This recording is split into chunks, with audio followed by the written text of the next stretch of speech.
இந்த பதிவை கேட்டுக்கொண்டிருக்கும் நல்ல உள்ளங்களுக்கு உங்கள் சுவாமிநாதன் ஜோதிடரின் அன்பான வணக்கங்கள். இன்றைக்கு நம்ம யூடியூப் சேனல்ல விநாயக சதுர்த்தி சிறப்பு பதிவாக யானை தலை, தொந்தி வயிறு என விநாயகரை பல வடிவங்களில் குறிப்பிடுகின்றோம். விநாயகர் பெரிய உருவம் கொண்டு ஏன் சிறு எலியினை வாகனமாக வைத்துள்ளார் என்பதை இந்த பதிவின் மூலம் தெரிந்து கொள்ளலாம் மக்களே. அதற்கு முன்னாடி நம்ம யூடியூப் சேனலை யாரெல்லாம் சப்ஸ்கிரைப் பண்ணுங்க, ஷேர் பண்ணுங்க, லைக் பண்ணுங்க, பதிவுக்குள்ள போயிடலாம். விநாயகரின் எலி கடந்த ஜென்மத்தில் உப தேவதையாக இருந்தது. அதனை குரோன்சா என அழைத்தனர்.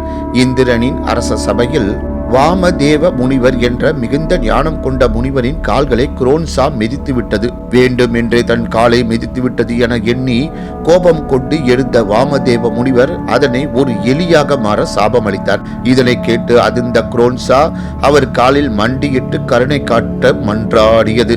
தன் கோபம் குறைந்தாலும் சாபத்தை திரும்பி பெற இயலாது என கூறினார் வாமதேவ முனிவர். வாமதேவ முனிவரின் சாபத்தினால் குரோன்சா எலியாக உருமாறி மகரிஷி பரஷர் ஆசிரமத்தில் விழுந்தது.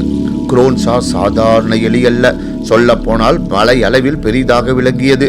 அதே போல் அதனை பார்த்த அனைவரையும் அஞ்ச வைக்கும். குரோன்சா பல வகையான தொந்தரவுகளையும் அளித்து கண்ணில் பட்ட அனைத்தையும் அழித்து வந்தது. உலகத்தில் வாழ்ந்த மக்களுக்கு பயங்கரத்தின் மற்றொரு அர்த்தமாக விளங்கியது. இந்நேரத்தில் தான் பரசர் ரிஷியின் ஆசிரமத்திற்கு விநாயகர் அழைக்கப்பட்டார். அவரை ரிஷியும் அவரது மனைவியும் கவனித்துக் கொண்டனர். ராட்சத எலியை பற்றியும் அது உருவாகியுள்ள பயத்தை பற்றியும் கேள்விப்பட்ட விநாயகர் அதனை எதிர்கொள்ள முடிவெடுத்தார். தன் ஆயுதங்களில் ஒன்றான பாஷாவை, அதாவது சுருக்கு எடுத்த விநாயகர் குரோன்சா இருக்கும் திசையில் அதனை பறக்கவிட்டார்.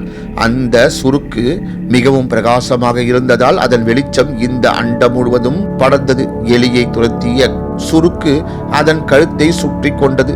அதை அப்படியே விநாயகரின் காலடியில் கொண்டு சேர்த்தது.